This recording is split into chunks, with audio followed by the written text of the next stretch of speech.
Hello everyone, my name is Ujjwal Tripathi and I am from Section E, BCom Honours second year.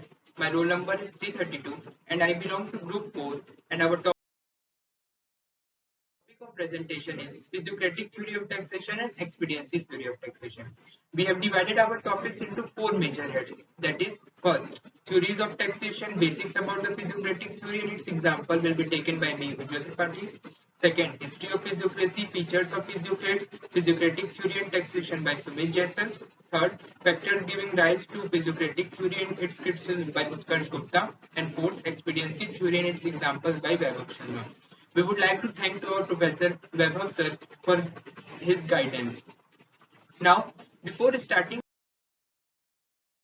our topic, first we need to understand the subject from which it has evolved, that is public finance. The basic meaning of public finance is that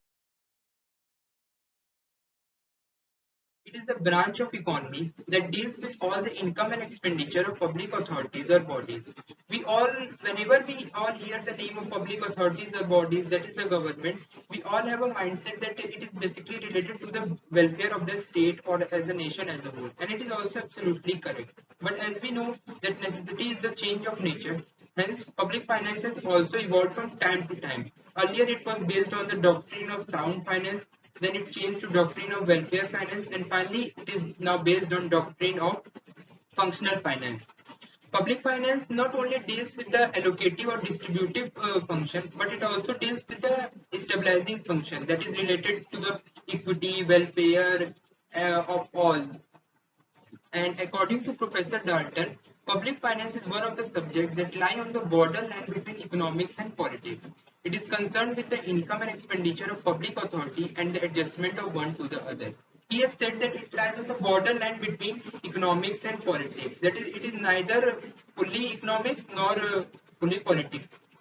And politics has a high influence on public finance. Now coming to our topic, physiocratic theory and expediency theory. First, what is theory of taxation? No need to worry, we are here to clear that out.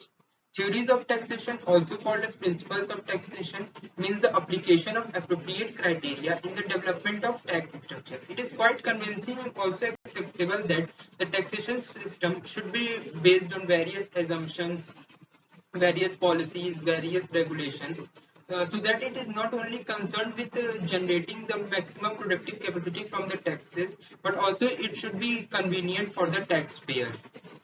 So, from time to time, various theories of taxation has evolved that lays down the basic principles of how the taxation should prevail in a country, and it should be also suitable for the various categories of taxpayers.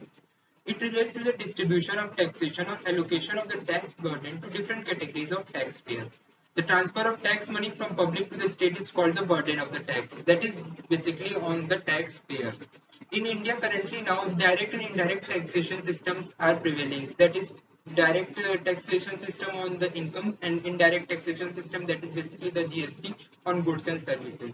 And the various income tax slabs and the rates for the financial year 2022-23 are as follows. Up to income of rupees 2.5 lakh, 0% tax is levied. Then from rupees 2.5 2 lakh 50,000 to rupees 5 lakh, it is 5%, and now it is also 5%.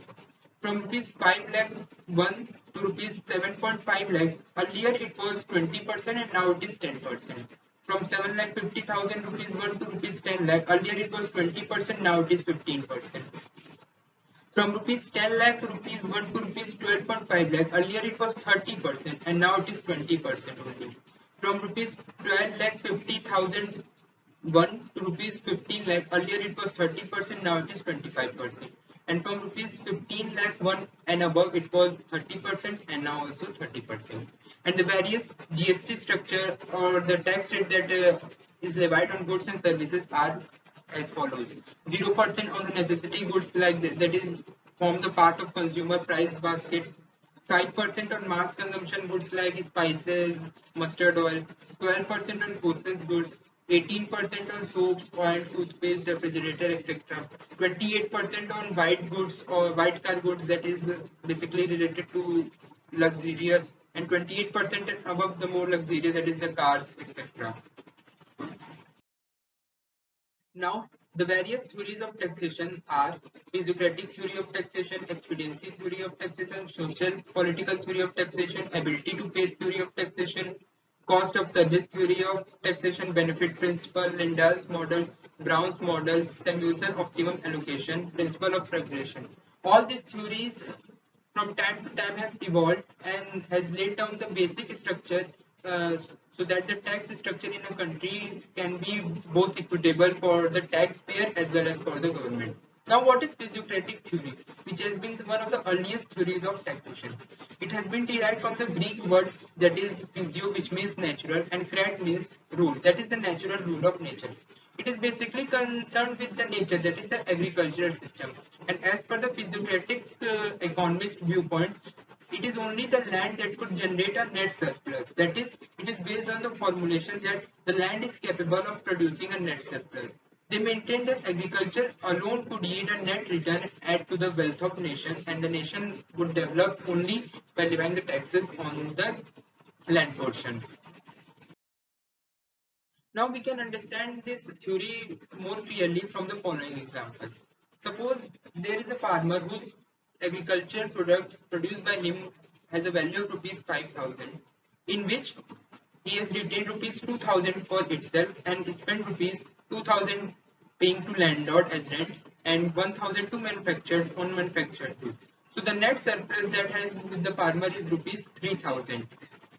Now this amount has already been transferred to landlord and manufacturer too. Now landlord received 2,000, out of which he has spent rupees 1,000 on food and 1,000 on manufactured goods. So the manufacturer now will have total amount of rupees 2,000. As earlier he has got rupees 1,000 from the farmer and now he has got 1,000 from the landlord. So in total he has rupees 2,000. Now manufacturer will spend rupees 1,000 on food and rupees 1,000 on raw material which they buy from farmer. So we can see that the agricultural sector is only creating a surplus in real term, that is the net surplus. Would be quite it would be quite difficult to understand from this. So let us take the next slide and understand more clearly this example. Suppose there is a farmer, a landlord, and a manufacturer. Farmer produces goods of value rupees 5,000. So the balance here is rupees 5,000. And landlord has 0, manufacturer also 0. Out of which farmer has retained rupees 2,000 for himself and he has spent rupees 2,000 as rent to landlord and rupees 1,000 to manufacturer for buying the manufactured good. Now the balance we have rupees 2,000 for the farmer and for the landlord is rupees 2,000 and for the manufacturer it is rupees 1,000. So we can see that the farmer has the net surplus of rupees 3,000 already, as after also retaining rupees 2,000 for itself he has rupees 3,000 in which he has given rupees 2,000 as rent to landlord and rupees 1,000 to manufacturer. Now landlord spent rupees 1,000 on food and another 1,000 for buying the manufactured goods. So this 1,000 would go to the manufacturer. Now the balance amount is 2,000 with the farmer and now the landlord has only 1,000 and now the manufacturer has rupees 2,000.